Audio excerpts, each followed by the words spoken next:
Amin. Tetap berdiri, tepuk tangan yang meriah untuk kemuliaan Raja segala Raja. Ada bersama kita hari ini Bapak Pendeta Daniel Hendrata beserta keluarga dari Indonesia yang dipakai Tuhan dalam Good News program yang menjadi berkat di banyak kota dan juga saudara bisa nikmati dalam streaming. Saya percaya hari ini akan jadi berkat buat kita semua. Kita sambut dengan tepuk tangan yang meriah Pak Daniel Hendrata. Tuhan berkati, saudara bisa duduk kembali. Tuhan berkati. Haleluya, haleluya, puji nama Tuhan. Apa kabar Bapak Ibu sekalian? Saya mengucapkan shalom dari Indonesia, saudara dari gereja-gereja Indonesia. Dan saya percaya ada kemuliaan Tuhan yang Tuhan mau nyatakan di kota Philadelphia ini. Ada amin. Berapa banyak yang percaya bahwa Tuhan Yesus baik? Boleh saya lihat tangannya? Saudara coba lihat kiri kanan saudara, katakan bahwa Yesus sangat baik dalam hidupku. Dan Yesus sangat baik dalam hidupmu pula, katakan Bapak Ibu sekalian. Haleluya. Puji Tuhan Bapak Ibu sekalian, kami datang dari Indonesia dan saya datang bersama dengan anggota keluarga saya yang sangat saya cintai, yaitu bersama dengan istri saya, yaitu Pastor Debbie Katarina, dan juga bersama dengan dua orang anak kami, yaitu Angelin dan James. Saya minta tolong untuk berdiri. James lagi di Kids Church, Bapak Ibu sekalian, puji Tuhan. Kami lagi touring North America, saudara. Kami meninggalkan Indonesia pada tanggal 17 Juli bulan yang lalu. Kemudian kami tiba di LA, kami naik ke SF. Kemudian kami melayani ke Vancouver di British Columbia di Kanada. Kami turun ke Seattle, kemudian beberapa hari yang lalu kami terbang, saudara, ke Philadelphia. Nanti masih melanjutkan perjalanan ke Washington DC. Kemudian berakhir ke New York dan tanggal 31 Agustus, 2 minggu lagi kami akan pulang ke Indonesia. Doakan kami saudara supaya ada kemuliaan Tuhan yang Tuhan mau nyatakan dalam kehidupan kami. Sehingga pada waktu kami melawat beberapa orang gereja-gereja saudara. Dan saya melihat dengan mata kepala sendiri bagaimana Tuhan menunjukkan favor upon favor dalam pelayanan kami, dalam perjalanan kami kali ini saudara. Memang cukup berat meninggalkan Indonesia selama 1,5 bulan saudara. Dan tetapi kami percaya ada satu panggilan yang Tuhan berikan kepada keluarga kami. Kalau Tuhan bisa memakai kami, saya percaya bahwa Tuhan juga bisa memakai setiap daripada keluarga saudara sendiri. Ada amin, haleluya. Bapak Ibu sekalian, saya membawa beberapa resources yang sangat penting untuk saya sampaikan kepada Bapak Ibu sekalian. Saudara, ini ada beberapa oleh-oleh daripada pelayanan kami. Saya percaya ini sesuatu yang akan memberkati saudara. Sebuah buku dengan judul Guard Your Family. Saudara, buku ini kami tulis dengan research selama 8 tahun Bapak Ibu sekalian. Pada waktu kami melayani Tuhan melalui Good News program, saudara, di acara televisi yang tadi Pak Lukas katakan, kami setiap bulan kami mempunyai satu call center saudara. Setiap bulan kami menangani sekitar 8.000 respon yang masuk ke call center kami saudara. Dan daripada call center itu yang telepon dari berbagai macam kota, kepulauan, ada desa juga, dari gunung, dari lembah di Indonesia. Bahkan yang kalau saudara ingat di Indonesia ada gunung yang tertinggi dari puncak Jaya Wijaya di Papua. Mereka telepon kami saudara. Dan ada beberapa orang dari Australia karena acara kami juga bisa diakses melalui parabola di Australia. Bahkan yang sampai Qatar, sampai Middle East saudara. Karena melalui zaman sekarang melalui IT, melalui internet saudara, melalui parabola. Istilahnya sekarang kita tahu bahwa dunia ini semakin lama semakin sempit, semakin kecil saudara. Dan banyak orang pula yang menghubungi kami dari Amerika, mereka nelpon kami, mereka minta tolong didoakan, sekitar ada 8.000 tiap bulan saudara. Dan kami pernah menghitung 2 tahun yang lalu berapa banyak orang yang menerima Tuhan saudara. Pada waktu kami tantang mereka untuk terima Tuhan melalui pelayanan kami, kami pernah hitung sekitar 2 tahun yang lalu ada 120 orang yang bertobat setiap tahunnya saudara melalui pelayanan kami. Berikan dulu kemuliaan pada Tuhan saudara. Dan di dalam buku ini saudara kami riset selama 8 tahun dan juga melalui pengalaman hidup kami, pengalaman yang sangat berharga, yang sangat mahal yang kami alami saudara, kami tulis dan kami ajarkan dalam buku ini. Dan kami tahu saudara, buku ini akan membantu saudara, keluarga saudara tentunya bersama dengan Alkitab, bersama dengan firman Tuhan ya. Jadi kami banyak sekali mengutip Alkitab, kami jabarkan bagaimana caranya melindungi suatu pernikahan. Dan ini sangat cocok sekali bagi setiap daripada saudara. Nomor 1 yang sudah menikah. Yang sudah menikah angkat tangan, boleh lihat tangannya? Amin saudara. Karena di dalam keluarga kita ada banyak masalah yang bisa membuat, misalnya saudara kita berantem, kita ribut seperti ranja-ronja keluarga saudara. Yang pertama yaitu masalah keuangan. Saudara, saya mendapati dulu saya sama istri saya tidak punya uang, sering berantem saudara. Tetapi kemudian sekarang Tuhan sudah memulihkan kami. Saudara, nanti saya coba akan saya ceritakan kalau memungkinkan. Tetapi dalam kehidupan kami sekarang kami melihat banyak orang-orang yang kaya, yang sangat diberkati secara financial saudara. Tetapi mereka malah ribut saudara, yang suaminya nggak pernah pulang. Amin saudara. Dan ini cara yang paling baik yaitu untuk mempelajari finansial kita di dalam sesuai dengan firman Tuhan. Saudara, yang kedua berbicara masalah keintiman.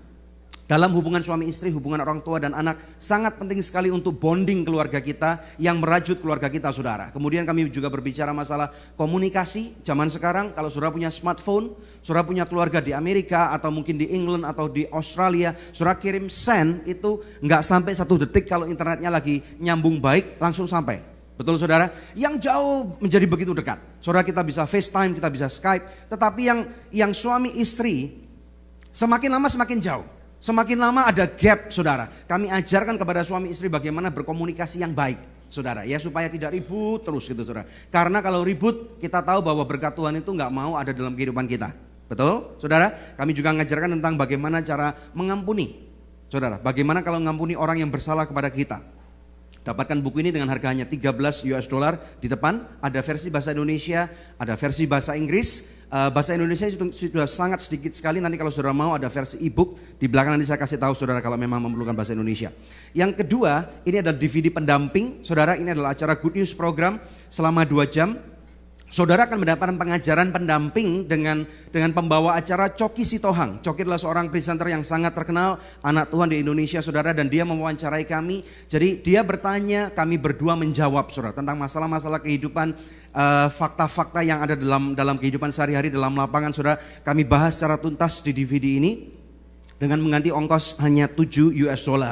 Kemudian yang ketiga, Bapak Ibu sekalian, sebuah CD yang baru saja kami cetak. Jadi ini belum sempat launch di Indonesia, saudara. Jadi saudara, ini adalah tangan pertama yang mendapatkan. Masih anget, saudara ya. Masih anget, fresh from the oven.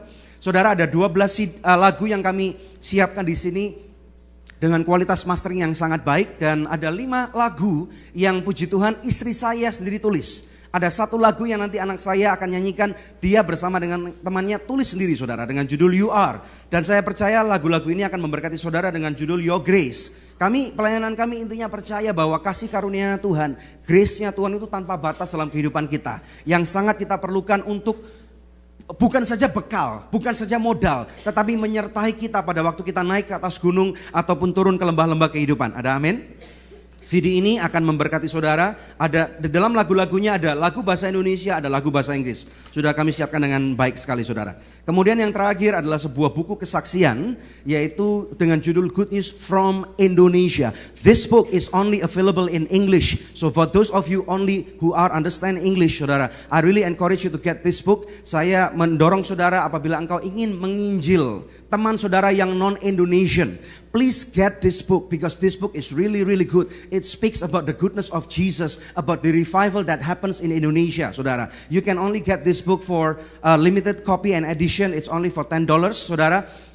And this book will bless people who are going to read. Personally, I've interviewed people who died, saudara. Somebody who died at the age of 65, he died twice, physical death. I interviewed him and this happened not in Africa but in Indonesia. Orang itu mati, saudara sekalian, Bapak Ibu sekalian, 2 kali mati. Dan orang itu dibangkitkan Tuhan. Karena apa? Doa seorang istri. Istrinya berkata, Lazarus mati 4 hari dibangkitkan Tuhan. Suami saya mati cuma 4 jam. Kalau Lazarus bisa dibangkitkan Tuhan, suami saya bisa dibangkitkan Tuhan. Amin. Dan 2 kali dia mati. Saya pernah berjumpa juga dengan seorang pengamen. Saudara tahu pengamen jalanan kan? Not a street performer, saudara, tapi pengamen jalanan di Indonesia. Saudara, dia begitu bangkrut keluarganya, anak ini baru 9 tahun pada waktu ngamen. Dan dia harus menjadi homeless. Saudara, 9 tahun dia menjadi pengamen jalanan dan hidupnya diubahkan oleh Tuhan. Bagaimana doa seorang mama, saudara, yang terus menuturkan kata-kata yang sangat positif dalam kehidupan anaknya dan merubah kehidupan anaknya. Sekarang mereka bukan lagi menjadi pengamen jalanan, tetapi mereka menjadi artisnya Tuhan. Saudara, dipulihkan hidupnya menjadi berkat kemana-mana. Saudara tahu di Indonesia banyak sekali election, pilkada.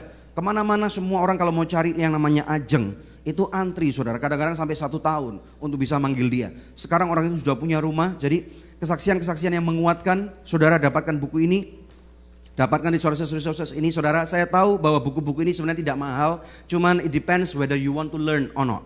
So if you want to learn, I really encourage you get this book, saudara, karena kami tahu buku-buku ini akan memberkati saudara. Dan kalau saudara diberkati Tuhan lebih, ada teman-teman saudara yang hari ini mungkin lagi liburan summer, pulang ke Indonesia, beli untuk mereka, tabur, saudara. Karena kesempatan sangat langka, kemungkinan apa yang saudara tabur dalam kehidupan mereka ini akan menyelamatkan pernikahan dan keluarga mereka. Ada amin? Nanti saya berdua dengan istri saya, kami akan memberikan autograf kepada Bapak Ibu sekalian. Puji Tuhan, saudara siap terima firman Tuhan? Berikan kemuliaan yang paling meriah buat Tuhan, saudara. Haleluya. Puji Tuhan. Bapak Ibu sekalian, topik khotbah saya pada siang hari ini adalah the power of speech atau kuasa daripada perkataan. Saudara, di dalam kehidupan kita tahu bahwa secara fisik, secara tubuh, saudara, Tuhan sudah memberikan kepada kita 5 panca indera yang luar biasa. Amin, saudara. Dan ada salah satu daripada panca indera ini yang sangat bukan dominan, saudara, tetapi sangat penting. Memang kecil sekali. Bahkan firman Tuhan mengatakan dengan alat ini, saudara, kapal itu dapat dikemudikan, saudara. Ibaratnya mulut kita atau lidah kita itu menentukan satu arah kapal yang sangat besar, kapal induk yang sangat gede. 3 minggu yang lalu saya ke San Diego, saudara. Saya naik ke USS Midway, saudara. Wow, gede banget. Tetapi radarnya atau kemudinya sangat kecil, saudara. Mulut kita ini menentukan kelangsungan hidup kita. Bahkan Bapak Ibu sekalian, tahukah engkau pada saat ini, saat saudara ada di gereja ini, dan saat ini saudara ada di fase kehidupan sekarang ini, percayakah engkau karena itu adalah hasil daripada kata-kata yang pernah engkau ucapkan mungkin minggu lalu, mungkin bulan lalu, mungkin tahun lalu, mungkin 5 tahun yang lalu, saudara. Dan sekarang engkau sedang mungkin saja engkau sedang merana menangisi nasib saudara, atau mungkin engkau sedang menuai buah-buah kehidupan daripada benih taburan yang sudah engkau berikan atau ucapkan dari kata-kata saudara. Saya berbicara tentang mulut saudara, berbicara mengenai ucapan. Yang percaya katakan amin.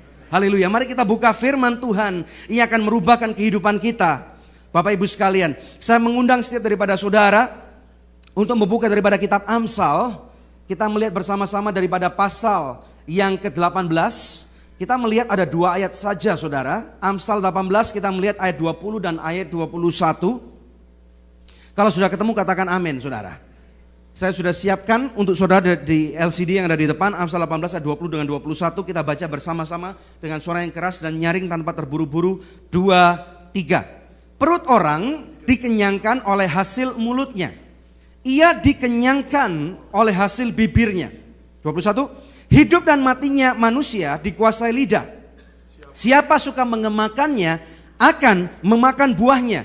Bapak Ibu sekalian, firman Tuhan sudah berbicara dengan jelas loh kepada kita. Bahwa kalau kita tidak berhati-hati untuk memanage ucapan mulut kita, saudara, kita bisa lapar, kita bisa kenyang. Saudara, ini tergantung daripada ucapan mulut kita. Seringkali kita tidak menyadari bahwa ucapan mulut nggak penting gitu loh. Saudara, saya masih ingat dulu waktu saya belum terima Tuhan, seringkali ucapan mulut saya ini penuh kesia-siaan. Ngomong tidak ada artinya. Kalau guyon, saudara, semakin guyonan itu dirty jokes, semakin seneng, semakin ketawa. Betul nggak? Iya atau ya, saudara? Semakin omongan-omongan yang tidak dimasuk di akal, itu semakin kita cari, semakin kita senang. Karena apa? Saya nggak ngerti bahwa ternyata firman Tuhan mengatakan bahwa ucapan mulut saya ini punya kuasa. Tetapi kemudian, saudara, pada waktu saya mulai menerima Tuhan sebagai Tuhan dan Juru Selamat saya mulai membaca Alkitab, saya mulai menerima firman Tuhan yang ditabur dalam kehidupan saya mulai mengerti dan menyadari bahwa saya harus menjaga bukan cuman tampak luar saya, saudara, tetapi firman Tuhan menekankan kepada perubahan hati. Hubungannya dengan mulut apa, Pak Daniel? Yesus berkata, ucapan mulutmu adalah luapan hatimu. Amin. Jadi artinya kalau hari ini saya bertemu dengan seseorang yang sangat suka marah, saudara, saya dapat menyimpulkan bahwa orang itu memiliki hati yang sedang marah. Atau kalau saya bertemu dengan seseorang yang suka senyum, saudara, coba lihat kiri kanannya, ada yang senyum gak? Coba kita lihat senyum, saudara, senyum kepada kiri kanan saudara. Tahukah engkau kalau engkau senyum, saudara, ini ada begitu banyak otot-otot yang istilahnya seperti orang bilang physical exercise. Kalau saudara marah, ototnya juga ketarik, tetapi jumlah ototnya lebih sedikit. Jadi kalau saudara lebih suka senyum, saudara akan tahu bahwa akan ada di dalam kehidupan saudara akan ada fine line Di sini saudara terutama ya saudara yang menunjukkan begitu murahnya orang itu tersenyum. Dan kalau saya sering bertemu dengan seseorang yang mudah sekali tersenyum, saya akan tahu dengan dasar firman Tuhan ternyata hati orang itu tersenyum. Amin. Kalau orang itu suka memuji Tuhan, Bapak Ibu sekalian, kalau orang itu suka bersyukur kepada Tuhan, berarti di dalam hatinya ada luapan-luapan firman Tuhan sebagai satu wujud terima kasih di dalam kondisi apapun kepada Tuhan, walaupun kondisi susah. Walaupun kondisi tidak baik, walaupun kondisi belum menjanjikan, tetapi kita percaya bahwa Tuhan berdaulat dan berkuasa di dalam kehidupan ini. Makanya firman Tuhan mengatakan, in all things give thanks to Him. Di dalam segala sesuatu, aku akan mau bersyukur kepada Dia. Karena pada waktu aku bersyukur kepada Dia, di dalam hatiku akan meluap ke dalam mulutku. Dan pada waktu aku mengucapkan sesuatu, ini akan termanifestasikan di dalam apapun yang aku lakukan. Dan akan menjadi kemuliaan buat nama Dia. Yang percaya katakan amin. Dan berikan kemuliaan kepada Bapa kita di surga. Haleluya. Yang percaya katakan amin. Haleluya. Saudara, saking dahsyatnya kuasa daripada perkataan, kita tahu bahwa tanggal 17 Agustus 2014 kita hari ini merayakan kemerdekaan, the Independence Day of Indonesia. The 69th year of our anniversary, saudara. Tahun ke-69 Indonesia sudah merdeka. Bapak Ibu sekalian yang kau mempelajari, yang pernah mempelajari sejarah Indonesia, saudara akan tahu ada begitu banyak pahlawan-pahlawan perang Indonesia yang gagah perkasa. Ada Cut Nyak Dien, ingat gak? Ada Pangeran Diponegoro, ada Patimura, saudara. Dan ada begitu banyak pahlawan-pahlawan lain yang mereka dengan begitu rela loh, mati. Buat kita supaya Indonesia bisa merdeka. Tetapi fakta kebenaran mengatakan diperlukan waktu 350 tahun untuk Indonesia merdeka daripada penjajahan Belanda. Betul? Saudara tahu apa yang terjadi? Why it took so long? Saudara, finally, katakan finally. Katakan finally.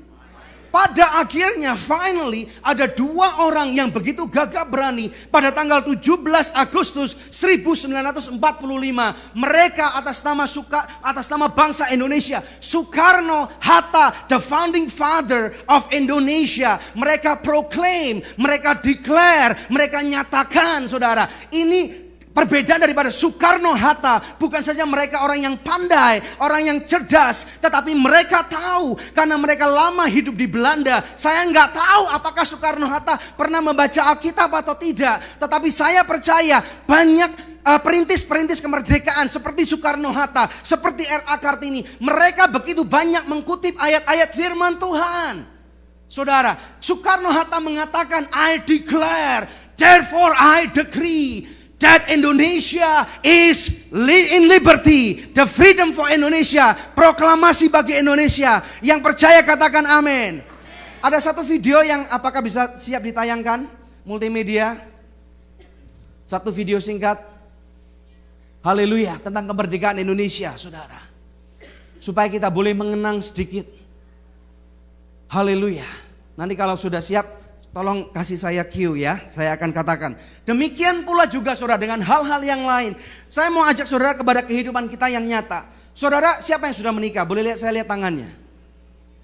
Amin, saudara. Ya, puji Tuhan. Saudara yang sudah menikah, tahukah engkau bahwa ternyata suatu pernikahan, halo saudara yang sudah menikah ataupun yang belum, lihat baik-baik. Ternyata saya mempelajari dan mendapati bahwa suatu pernikahan ini dimulai pada waktu ada seorang laki-laki, kalau difilmkan, will you marry me darling?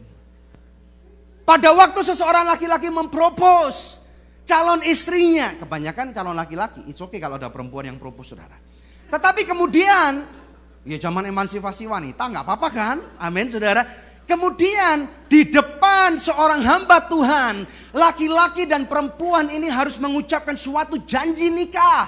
Lagi-lagi ada suatu deklarasi, saudara. Deklarasi, ucapan mulut, saudara. Jadi intinya menurut saya pribadi, saya percaya bahwa pernikahan sebenarnya sudah dimulai pada waktu seseorang laki-laki berjanji untuk menjadi suami, menjadi kepala keluarga, menjadi the better half, menjadi tulang rusuk daripada seorang wanita di hadapan seorang hamba Tuhan yang merupakan figur atau gambaran di hadapan Tuhan, saudara. Di saat itu pernikahan dimulai, dan pernikahan bukan lagi saja dimulai pada waktu kita melakukan tanda tangan surat nikah. Ada amin gak?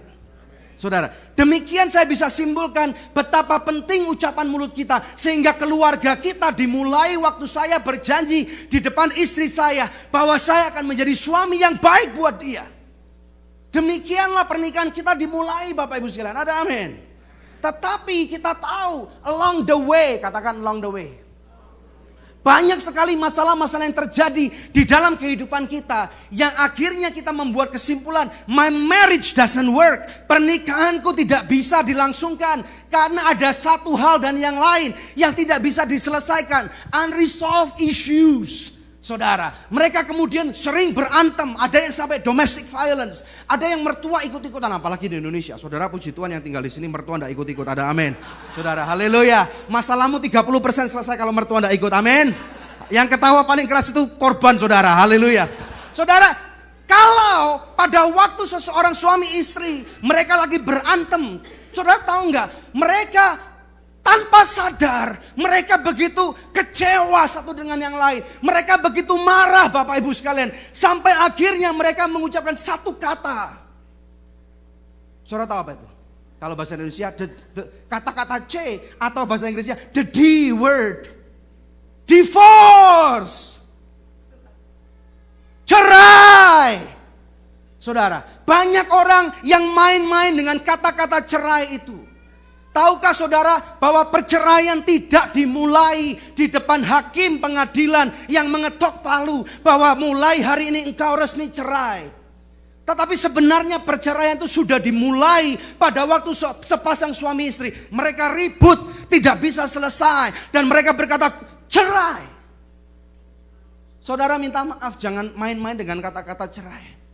Karena memang betul perceraian adalah suatu jalan pintas, saudara, untuk menyelesaikan masalahmu.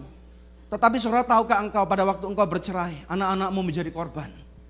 Bukan hanya anak-anak saudara, anak-anak kita yang jadi korban, saudara. Tetapi saudara, suami istri itu adalah menjadi korban juga. Satu rate perceraian yang terjadi di Indonesia yang saya dapatkan kira-kira 3-4 tahun yang lalu, saudara. Setiap tahun, dan jumlah ini terus meningkat. Setiap tahun di Indonesia ada minimal 650.000 pasangan yang bercerai setiap tahun di Indonesia.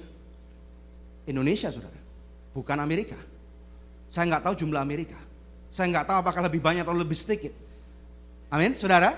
Kalau ada 650.000 pasangan yang bercerai, berarti kalau satu pasangan minimal punya 2 anak, saudara, sekitar ada 1,3 juta anak-anak yang terluka. Ditambah 650.000, sekitar ada 2 juta orang minimal per tahun yang terluka, hatinya ternganga, mereka penuh dengan kekecewaan, mereka memendam kemarahan, saudara. Dan hari ini mari kita selesaikan masalah ini dengan baik. Amin, saudara. Saya nggak tahu dan nggak kenal siapa saudara. Saya mendengarkan banyak kisah-kisah daripada orang-orang perantauan, para diaspora orang-orang Indonesia. Kemarin di doa pekerja saya sampaikan, ada satu pesan yang Tuhan taruh dalam hati saya, yang saya sungguh terima, saudara, bahwa ini adalah sesuatu yang luar biasa besar, sesuatu yang mulia. Saudara, tanpa kita semua sadari bahwa gelombang orang-orang Indonesia yang mulai tinggal di Amerika dan beberapa negara yang lain, ini sudah memasuki hampir 20 tahun. Betul Bapak Ibu sekalian, masa 20 tahun ini bukan masa yang singkat. Zaman sekarang ternyata masa 20 tahun ini mewakili satu generasi. Saudara, ternyata saudara, banyak daripada orang-orang Indonesia yang tinggal di Amerika sekarang sudah memasuki generasi yang kedua. Amin. Saudara, dan pesan Tuhan kepada keluarga-keluarga yang diaspora Indonesia, dengar baik-baik. Tuhan punya rencana yang indah buat kehidupan saudara. Mungkin memang benar ada krisis moneter, krisis politik yang terjadi tahun 98 sampai tahun 2003 di Indonesia. Dan saudara mungkin menjadi korban. Tetapi dengar baik-baik, di dalam Tuhan engkau bukan korban. Di dalam Tuhan engkau menjadi sebuah alat yang sangat indah. You are the instrument of the vessel of God. Amen. Ada amin, saudara. Ada amin. Ada seorang hamba Tuhan yang sering kali berkata seperti ini. You are not the victim, but you are the victor in Christ Jesus. Percayakah saudara bahwa bersama dengan Tuhan Yesus, hidupmu ditata dengan baik oleh Tuhan. Amin. Walaupun saat ini kondisimu sangat menyedihkan sekalipun, tetapi sungguh dengan dasar firman Tuhan, saya melihat dengan mata dan kepala sendiri. Saya mengenyam apa itu kesusahan. Saya mengenyam apa itu nggak punya uang. Saya mengenyam apa itu anak sakit sampai mau mati, saudara. Saya mengenyam bagaimana pada waktu istri saya bukan saja mengalami keguguran lagi, tetapi bagaimana kehamilan yang ketiga anak kami yang James itu, saudara, sudah hamil 3 bulan, masuk rumah sakit, hamilnya 3 bulan masuk rumah sakit 5 kali, saudara. Kemudian di bulan yang ketiga itu dia hilang, dan kemudian besoknya dokternya USG lagi, saudara. Kemudian the fetus came back, bayinya kembali, saudara. Ada mujizat demi mujizat, kebaikan demi kebaikan yang Tuhan berikan kepada kehidupan kami. Yang percaya katakan amin. Haleluya. Saudara, Bapak Ibu sekalian, tahukah engkau bahwa pada waktu Tuhan menciptakan langit dan bumi ini, Tuhan menciptakan hanya dengan satu modal. Modalnya apa, saudara? Dengan perkataan, dengan firman. Saudara, saya mempunyai 2 orang anak. Saudara yang sudah menikah dan punya anak, saudara pasti akan mengerti apa yang saya katakan. Seringkali saya melihat bagaimana anak-anak saya itu bisa bertingkah laku. Mungkin cara makan, cara senyum, cara tidur. Saudara, cara bicara, cara mereka duduk di mobil. Saudara, seperti pada waktu saya masih kecil. Yang mana beberapa hal belum pernah saya ceritakan kepada istri saya. Yang tahu cuman orang tua saya. Dan orang tua saya berkata, loh ini persis ya seperti papanya waktu dia kecil. Ternyata di dalam kehidupan anak-anak kita ada DNA yang diwariskan kepada mereka. Kalau saudara, Tuhan menciptakan bumi, langit dan segala macam isinya dengan perkataan. Dan firman Tuhan, Tuhan berkata bahwa aku menciptakan kamu dalam rupa dan gambarku. Berarti ada satu warisan DNA yang Tuhan berikan kepada kita. Amin. Saudara, artinya sekarang Bapak Ibu sekalian, barang siapa yang percaya kepada Kristus, saudara harus tahu bahwa engkau diberikan identitas yang baru. Katakan identitas yang baru. Firman Tuhan berkata engkau sekarang adalah imamat yang rajani. Lihat kiri kanan saudara. Katakan kamu adalah imamat dan rajani. Terima ini saudara, terima dulu. Ini nomor 1 penting banget.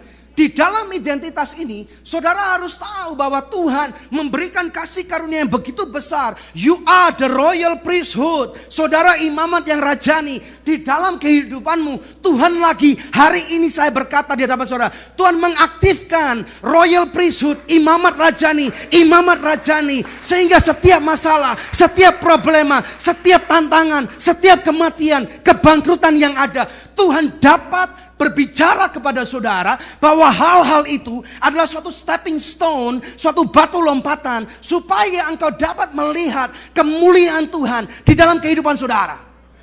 Ada amin.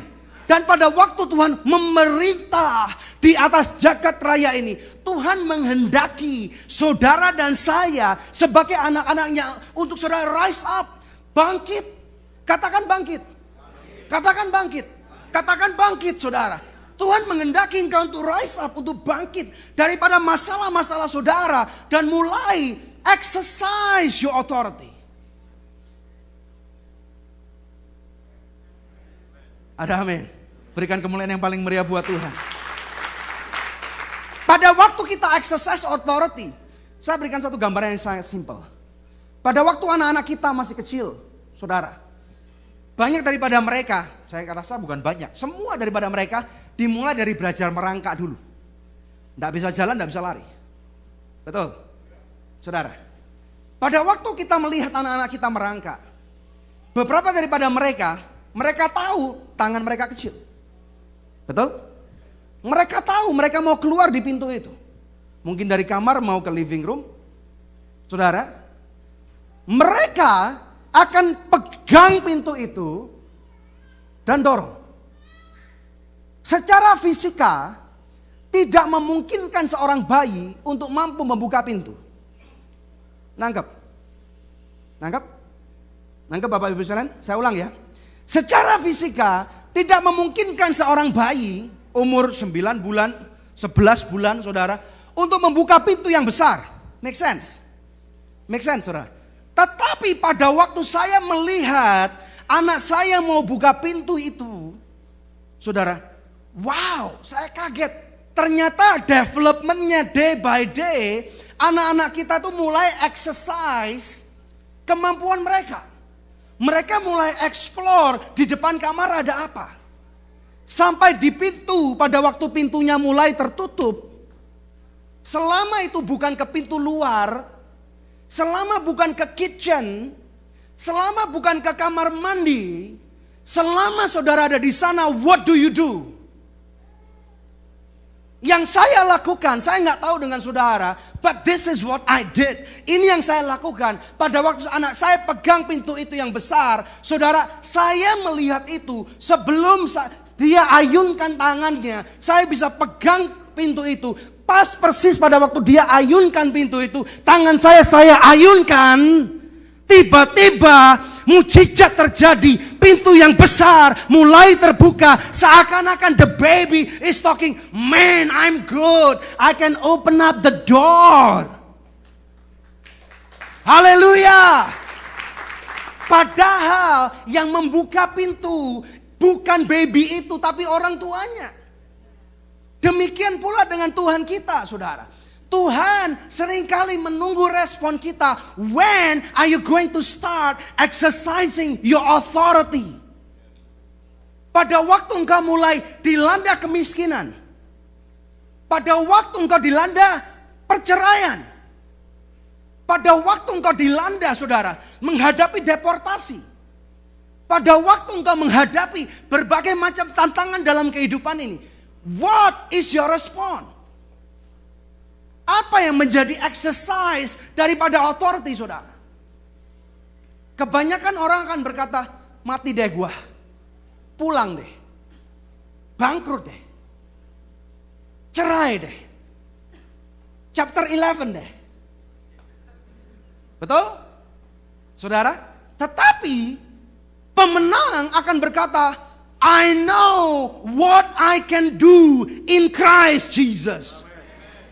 Aku tahu apa yang akan aku lakukan melalui Kristus Yesus. Bukan aku yang akan bekerja. Yang aku perlu lakukan, Tuhan Yesus berkata, kerajaan surga itu adalah milik daripada seperti anak-anak kecil. Saudara, pada waktu iman kita seperti anak-anak kita. Saudara, Tuhan tidak menghendaki iman kita iman anak-anak. Tetapi Tuhan menghendaki iman kita seperti anak-anak. Be childlike faith. Sehingga pada waktu engkau tahu ada pintu yang itu, saudara, yang begitu gede, what you need to do, hear what your father is saying about that door. Saudara, bapamu mungkin berkata, no, don't go there, itu kitchen, nak. Saudara, di sana ada api, nak. Kalau saudara paksa buka pintu, your dad is going to hold the door for you. No, you are not going to open that. Make sense? Saudara, karena bapamu tidak akan mengizinkan kebinasaan terjadi di dalam kehidupan saudara. Amin. Ini loh saudara, Christianity is not a religion, but Christianity is a relationship. Kekristenan ini relationship, saudara. Kalau kita nggak pernah develop relationship dengan Tuhan kita nggak suka baca Alkitab. Kita kalau saudara boro-boro, Pak, saya nggak suka baca Alkitab. Nowadays, in your iPad, in your smartphone, saudara bisa download apps yang memberikan audio Bible. Haleluya. Saya bertumbuh, saudara, waktu saya baru kuliah. Saya mendapati kakak saya suka membeli kaset-kaset khotbah. Ini saya berbicara tentang tahun 90-an, saudara. Saya malu sekali mendengarkan khotbah di gereja. Saya pemalu, saudara. Nggak seperti sekarang malu-maluin. Saudara, suruh angkat tangan di gereja saya nggak mau. Suruh tepuk tangan saya nggak mau. Seorang Kristen baru, saudara. Bahkan sebelum saya menjadi orang Kristen, saya akan pilih tempat duduk yang paling belakang. Nggak ada masalah dengan saudara yang duduk di paling belakang. Cuman kebetulan. Saya pikir kalian semua orang-orang yang aneh. Kenapa di gereja tepuk tangan?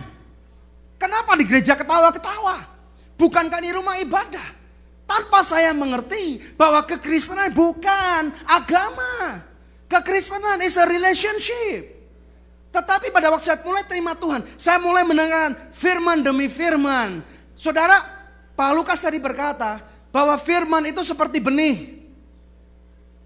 Amin saudara. Setiap hamba Tuhan yang berdoa akan berkata, Tuhan berkati benih firman-Mu, sehingga pada waktu akan ditabur, ini akan jatuh di tanah yang gembur, akan berbuah lebat. Mulai sekarang, mari kita mengerti saudara. Mulutmu adalah benih. Ucapanmu adalah benih. Katakan ucapanku adalah benihku. Jadi bukan cuma duit doang. Amin. Saudara, ucapan saudara adalah suatu benih yang sangat powerful. Kalau ucapanmu, hatimu banyak diisi oleh firman Tuhan, maka ucapan mulutmu akan ada kuasa yang besar.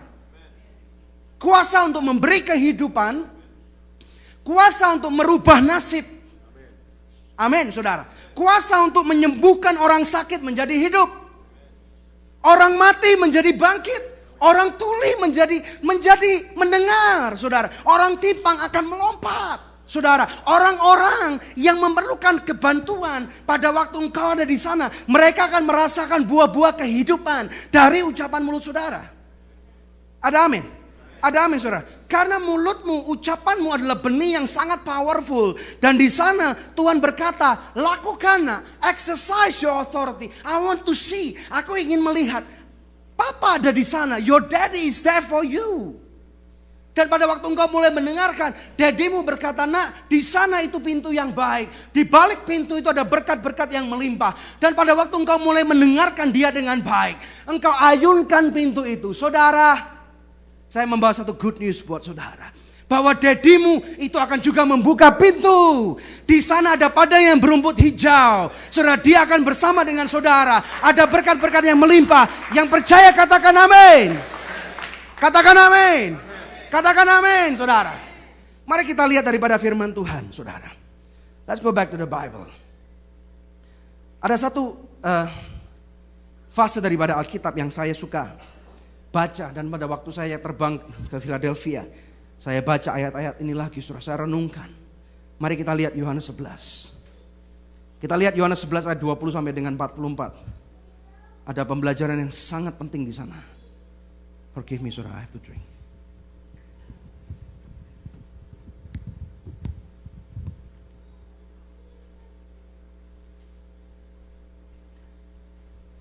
Saudara, kisah ini kita tahu bahwa ada seseorang yang bernama Lazarus. Katakan Lazarus. Lazarus sakit dan akibat dari sakitnya dia mati. Betul? Saudara, kita tahu bahwa di dalam kehidupan kita ada masalah-masalah yang seringkali tidak bisa resolve, tidak bisa selesai. Saudara, tetapi hari ini mari kita lihat belajar bagaimana caranya menghadapi masalah-masalah yang sukar. Ya, kita lihat saudara. Kita lompat Yohanes 11 ayat 20. Saudara, saya akan lompat beberapa ayat karena waktu kita sangat terbatas. Ya. Yohanes 11 ayat 20 firman Tuhan berkata, ketika Marta mendengar bahwa Yesus datang dan ia pergi mendapatkannya, tetapi Maria tinggal di rumah. Maka kata Marta kepada Yesus. Ya, saudara dengar baik-baik. Ya, saya akan bacakan dengan intonasi seperti bagaimana Maria mengatakannya. Ya. Maka kata Marta kepada Yesus, Tuhan, sekiranya engkau ada di sini, saudaraku pasti tidak mati. Saudara, ini intonasinya. Ya, saudara garis bawahi kata-kata itu. Saudara berikan tanda yang jelas. Dia berkata, Tuhan, kalau engkau di sini, saudaraku pasti tidak game over. Rumahku tidak mungkin direpossess oleh bank. Tuhan, engkau di mana pada waktu orang tuaku sakit dan mati?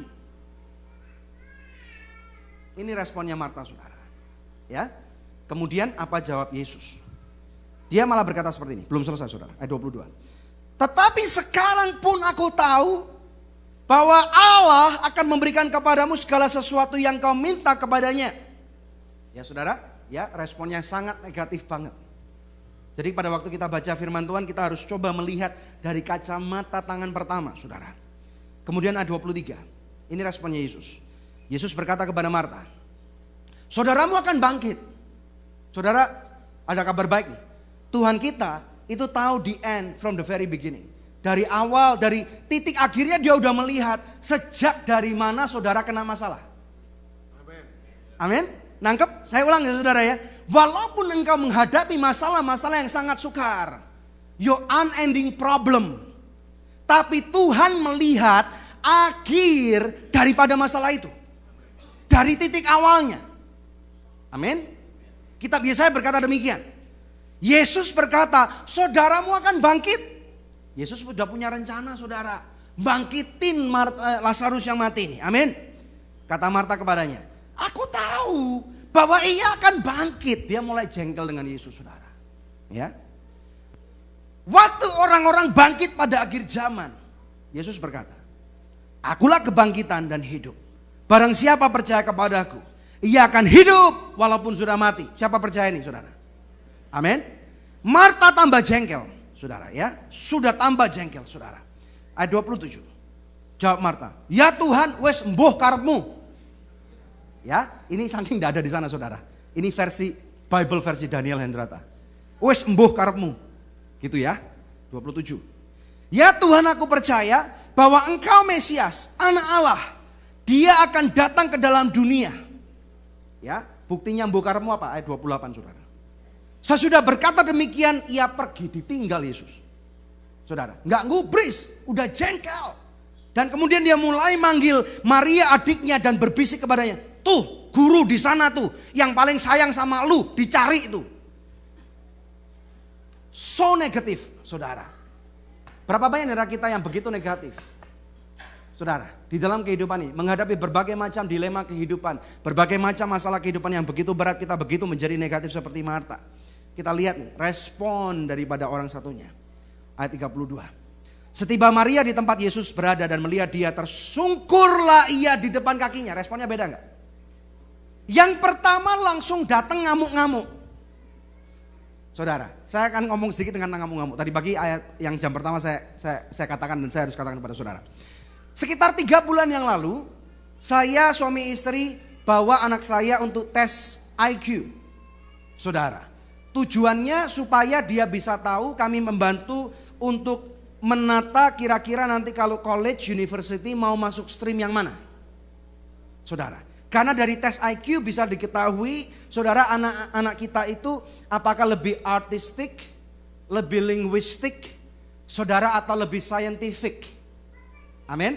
Saudara, kami teskan dia IQ, keluarlah angkanya saudara. Angkanya saya nggak perlu katakan kepada saudara. Tetapi saudara, di sana pada waktu konselor berkata, saya baca saudara, wow, saya kaget. I had a finding. Saya menemukan sesuatu yang sangat berharga. Dia mengatakan tes IQ ini punya relevansi. Saudara, saudara mendengarkan? Halo, halo, kalau mendengarkan manggut-manggut gini saudara. Yang kelihatan ketiduran, sikut temannya saudara. Hei bangun, kalau tidur di rumah jangan di gereja. Enak emang AC-nya adem saudara. Tapi ini bukan tempat tidur, katakan saudara. Amin. Amin saudara. Ya, saudara, ada finding yang saya temukan. Dan konselor ini berkata bahwa ada relevansi sebesar 20%. Saudara, artinya kalau orang rata-rata kebanyakan IQ-nya itu antara 115 sampai 120, ini normal. Ini normal. Saudara, saya nggak tahu dengan saudara, tapi rata-rata kebanyakan orang Indonesia, kayak orang Amerika, orang Eropa, orang Afrika, rata-rata normalnya sekian. Amin, saudara. Ada relevansinya waktu pas moodnya baik. Saudara, mood ini adalah jiwa kita.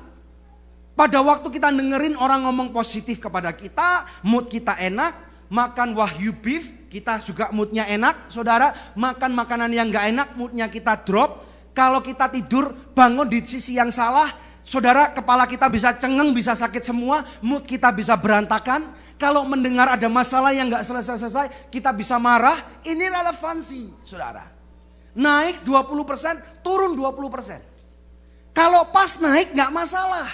Betul saudara? Karena kalau pas naik, sekitar 120 ditambah 24, itu sekitar berapa? 144. Mendekati angka jenius. Halo, lihat kiri kanan saudara. Katakan kalau mood lu baik, lu jenius deh. Amin saudara. Amin saudara. Tetapi yang menjadi masalah pada waktu kita lagi marah, orang bilang kalau marah ini matanya gelap.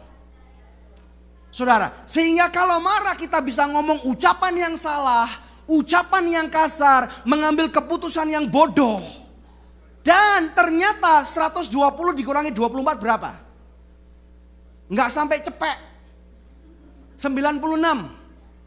Saudara, 88 IQ itu adalah angka idiot. Ketawa saudara. Jadi saudara tahu kalau mulai hari ini lu lagi ngamuk, berarti your intelligence drop by 20%, sekitar 90-an, berarti mendekati apa? Saudara yang ngomong, bukan saya loh ya. Saya nggak ngolok-ngolok saudara loh. Amin. Temporary idiot. Amin saudara. Amin. Jadi makanya mesti kita atur bagaimana manage our anger. Saya pernah marah nggak? Oh saya pernah marah. Tanya istri saya saudara. Saudara, betul ya? Tanya anak-anak saya. Tetapi saya pun harus mau belajar untuk mengatur supaya kemarahan saya nggak kemana-mana. Sebelum saya balik ke sana saudara. Sangat penting kalau kita marah nomor satu. Yesus pun pernah marah kan? Amin. Tetapi Yesus salurkan kemarahannya dengan baik, dengan positif. Kalau marah, berantem yang sehat. Mau enggak?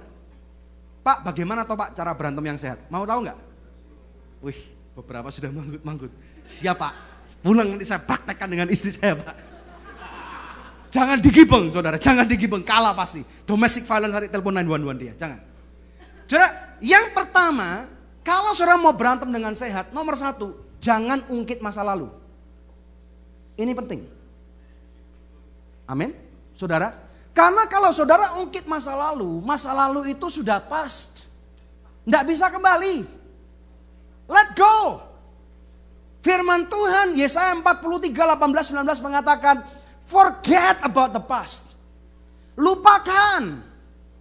Walaupun masa lalu waktu di Indonesia 25 tahun yang lalu, 40 tahun yang lalu saudara adalah orang kaya di Indonesia. Forget it. It doesn't matter anymore. Amin. Saudara mungkin dicak sama kongsi saudara di Indonesia. Forget it. Amin. Kalau saudara nggak forget, saudara akan mati muda. Walaupun sudah tua nggak apa-apa, anggap aja muda saudara. Yang nomor dua, kalau saudara lagi berantem, kotakan masalah itu di dalam kotak aja nggak boleh keluar. Jangan sangkut pautkan mertua saudara. Amin. Jangan sangkut pautkan anak yang kalau anak nggak salah. Haleluya. Jangan sangkut pautkan pekerjaan atau anjing saudara atau whatever. Seteni nggak boleh punya piring terbang di rumah. Amin. Saudara, cara ini adalah cara yang sehat. Jadi kalau berantem suami istri, sudah selesai, ungkapkan kemarahan dengan cara yang baik, yang sehat saudara. Mungkin kita bisa teriak kiri, teriak kanan. Kalau sudah gitu loh. Amin saudara. Firman Tuhan ngajarin kita kalau kita lagi berantem, saudara, jangan sampai tunggu matahari terbenam. Amin Pak. Kalau berantemnya jam 11 malam Pak, jam 9 kan masih belum terbenam di sini saudara. Kalau jam 11 malam kan saya cuan Pak. Berarti saya boleh ngamuk sampai besok. Enggak saudara, bukan itu. Amin saudara. Artinya Tuhan menghendaki kita kalau kita ngamuk sudah selesaikan. Karena kalau kita ngamuk, jangan buat keputusan. Jangan ngomong cerai, jangan ngomong sudah ndak anak-anakan, sudah ndak istri-istrian, sudah nggak suami-suamian, sudah nggak gereja-gerejaan, sudah nggak pelayanan-pelayanan. Ya toh ya. Wah, ndak ada di sini Pak Lukas. Di stage lain banyak. Eskimo. Hah? Oh Eskimo. Nah berarti besok harus revival nih di Alaska. Saudara. Betul? Amin saudara. Karena intelijensia kita lagi turun mendekati apa tadi? Nah yang ngomong itu apa? Tadi Alonso. Siapa tadi dia? Gorbachev, Kiki Gorbachev. Ya, Kiki Gorbachev yang ngomong, saudara. Kita mendekati idiot, saudara, sehingga keputusan yang orang idiot buat adalah keputusan yang, halo, jaim deh sekarang. Enggak ada, saya nggak kata-katain saudara. Orang yang pintar kalau membuat keputusan adalah keputusan yang pintar. Tetapi kalau intelijensia kita lagi marah, lagi drop, kita mendekati angka idiot temporary, saudara. Temporary. Kita akan membuat keputusan-keputusan yang idiot. Sehingga pada waktu kita sadar, loh, gua ngomong apa tadi nih? Kenapa gua ngomong itu lagi? Betul nggak, saudara? Saya nggak mau ngomong itu lagi, but why? Akhirnya apa? Hidup dalam penyesalan. Bapak Ibu sekalian, mari kita hidupi. Tuhan Yesus berkata, I come to give you life. Aku datang memberikan engkau kehidupan. Dan hidup yang penuh kelimpahan. Tuhan Yesus tidak menghendaki anak-anaknya, yaitu saudara dan saya, untuk hidup di dalam penyesalan. Amin. Saudara, kita kembali kepada firman Tuhan. Sampai sini ngerti? Balik kepada firman Tuhan, saudara. Maria menyembah tersungkur di depan kakinya. Dan berkata kepadanya, Tuhan, sekiranya engkau ada di sini, saudaraku pasti nggak mati. Kata-katanya sama nggak? Persis, plek. Saudara, cuman intonasinya beda. Saya nggak bisa khotbahkan sekarang, tetapi ada the art of communication. Ada body language, ada body gesture.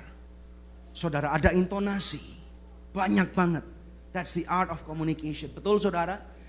Kata-kata yang sama didengarkan oleh orang yang berbeda atau orang yang sama, orang itu bisa meresponi secara berbeda loh. Amin. Bapak Ibu sekalian. Ya. Di sana Maria menyembah Yesus, ini yang pertama.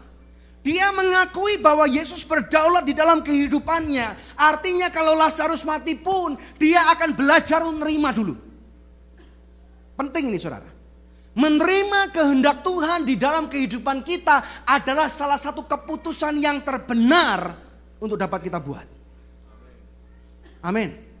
Termasuk pada waktu engkau ada di Philadelphia. Pada waktu engkau lagi merenungi nasib. Saudara, percayalah bahwa langkah kaki orang benar itu dituntun oleh Tuhan. Artinya, walaupun ada kondisi geopolitik Indonesia, ada economic systemic failure yang terjadi di masa lalu, percayalah bahwa Tuhan mengizinkan engkau ada di sini karena ada satu rencana yang sangat besar untuk Dia melakukan melalui hidup saudara. Yang percaya katakan amin.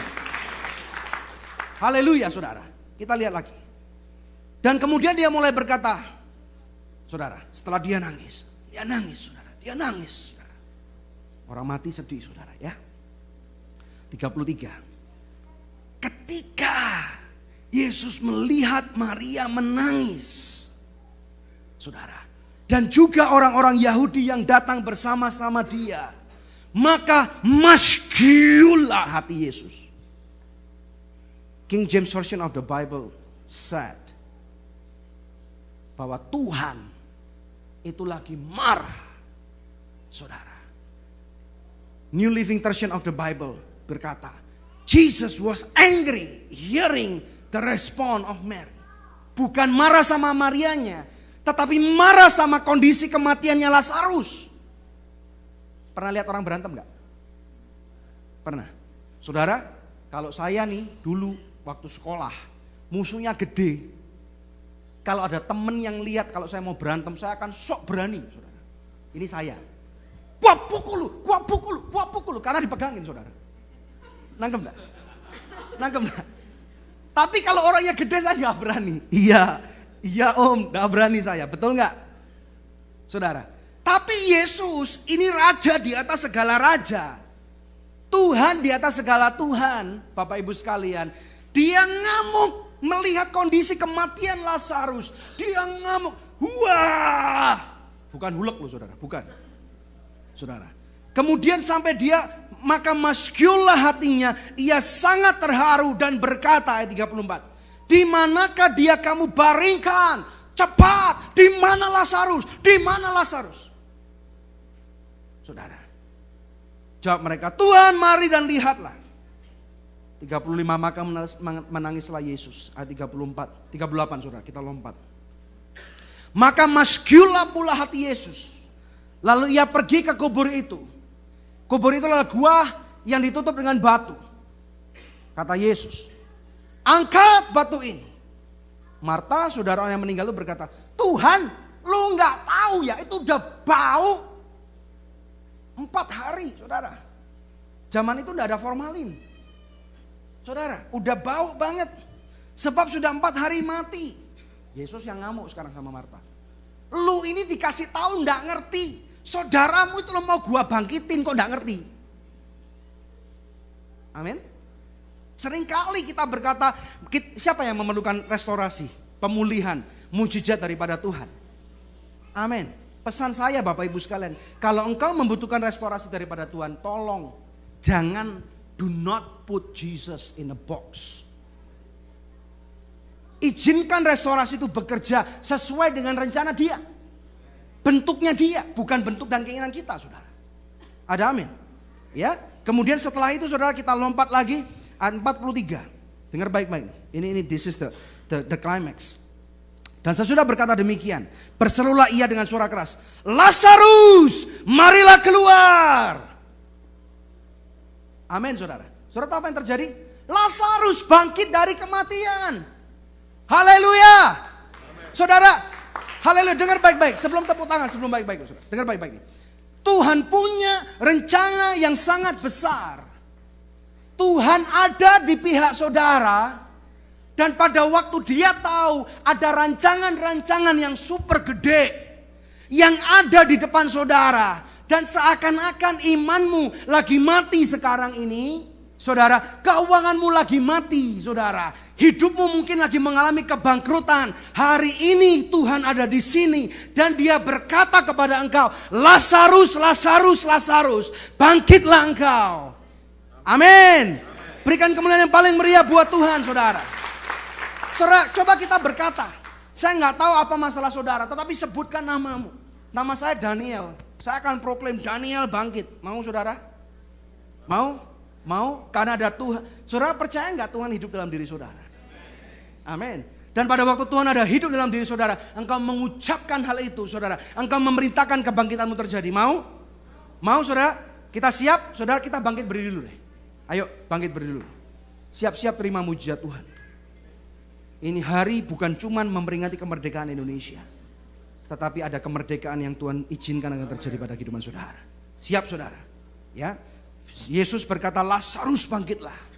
Pada waktu saya hitung ketiga, saudara engkau sebutkan namamu sendiri. Saudara berkata seperti misalnya, Daniel bangkitlah, Debbie bangkitlah, Angelin bangkitlah, Kiki Gorbachev bangkitlah. Amin. Siap saudara? 2, 3, Daniel bangkitlah lagi saudara. Daniel bangkitlah lagi saudara. Daniel bangkitlah. Lihat kiri kananmu saudara. Saudara kenal mereka? Tahu mereka saudara? Tahu nama mereka? Make sure you know their name. Sekarang engkau proklaim, perintahkan mereka bangkit. Ucapan mulutmu punya kuasa. Mau saudara? Mau? Hati-hati jangan sampai hidungnya muncrat. Hati-hati saudara. Amin. Siap? 2, 3, Debbie bangkitlah, Angelin bangkitlah, Lukas bangkitlah, Kiki Gorbachev bangkitlah. Berikan kemuliaan yang paling meriah buat Tuhan. Haleluya. Silakan duduk Bapak Ibu sekalian. Tuhan punya rencana yang sangat besar buat kehidupan saudara. Terima ini Bapak Ibu sekalian. Ada satu rancangan yang begitu besar. Dan sebagai penutup saya ingin undang putri saya untuk menyanyikan sebuah lagu. Ada kesaksian yang mungkin secara singkat dia akan berikan. Bagaimana dia hampir kehilangan hidupnya saudara. Pada waktu dia berumur 7 tahun. Shalom semuanya. Nama saya Angelin, saya umur 14 tahun. Dan siang hari ini saya akan menyanyikan sebuah lagu pujian. And before I sing, saya mau sharing dikit. Dulu waktu saya umur 7 tahun, saya kena sakit parah banget, and saya hampir mati, and sesuatu mujizat Tuhan menyembuhkan saya. And saya penyakit saya waktu itu adalah sakit infeksi selaput jantung. And itu sampai saya harus ke Singapura untuk dioperasi. And I thank God that now I'm healed and I'm well and I can sing in your church. And this song, I composed this song with my friend, and I put the lyrics already, and I hope you can sing along if you can, and I hope you enjoy this song.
Every time I see in your eyes, I can see your waves of mercy.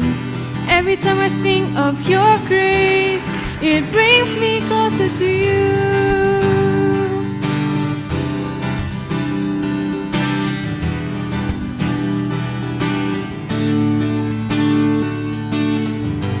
You're the way, the truth, and the life. I can see the smile on your face. Every time I come to your embrace, it draws me closer to you.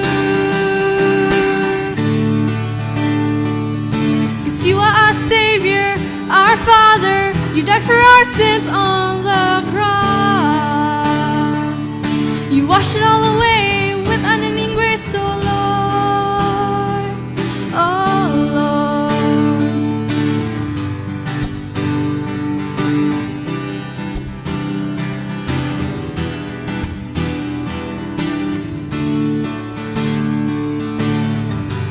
Every time I see in your eyes, I can see your waves of mercy. Every time I think of your grace, it brings me deeper in you. Cause you are our Savior, our Father. You died for our sins on the cross.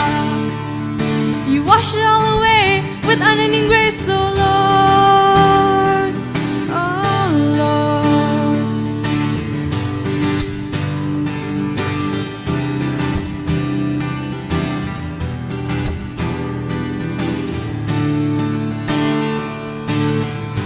You're the way, the truth, and the life. I can see the smile on your face. Every time I come to your embrace, it brings me closer to you. Cause you are our Savior, our Father. You died for our sins on the cross.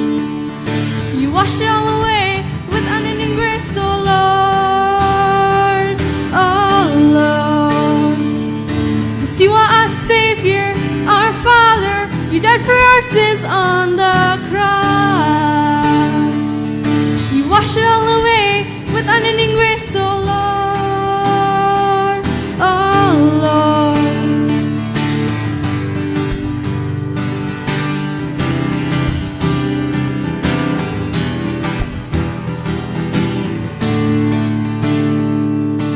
You are our Savior, our Father. You died for our sins on the cross.